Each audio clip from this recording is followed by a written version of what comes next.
రాజకీయ కొబ్బరిమట్ట తెలంగాణ నరదిష్టి వ్యాఖ్యలపై క్షమాపణ చెప్పని AP deputy CM Pawan Kalyan, స్థానిక ఎన్నికల నేపథ్యంలో మండిపడుతున్న కాంగ్రెసు, పెదవి విప్పని బీజేపీ పెదవి విప్పింది ఎన్డీఏ కూటమిలో ఆయన భాగస్వామి.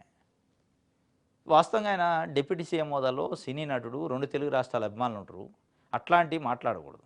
ఎస్ మాట్లాడండి, ఒక ఓవర్ఫ్లోలో మనిషి కాబట్టి తప్పు జరుగుతాయి, సరి చేసుకోవాలి. మానవ తప్పిదాలు జరిగినప్పుడు సరి చేసుకునే బాధ్యత, ఎక్కడ తగ్గాలో తెలుసు, ఎక్కడ నెగ్గాలో తెలుసు అని చెప్తూ ఉంటారు పవన్ కళ్యాణ్ గారు.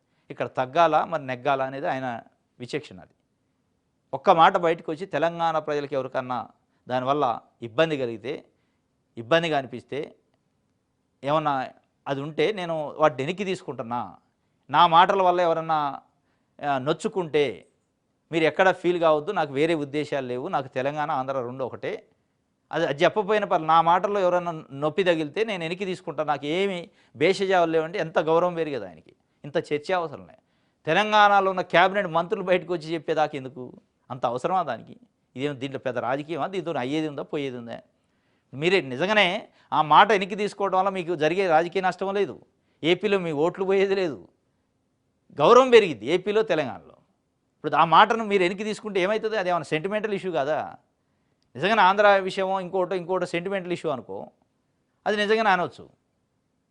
నాకు సెంటిమెంటు నెగిటివ్ అయితే ఏపీలో అనుకోని, ఏపీలో 1% కూడా నష్టం కాదు మీరు అన్న మాటలు వెనక్కి తీసుకోవడం వల్ల. విజ్ఞతతోని ఎక్కడ తగ్గాలో తెలుసుకొని మాట్లాడితే ఆయన గౌరవం పెరిగింది. ఎందుకో మరి దాన్ని ఇంకా తెగేదాకా లాగి చేస్తున్నారు.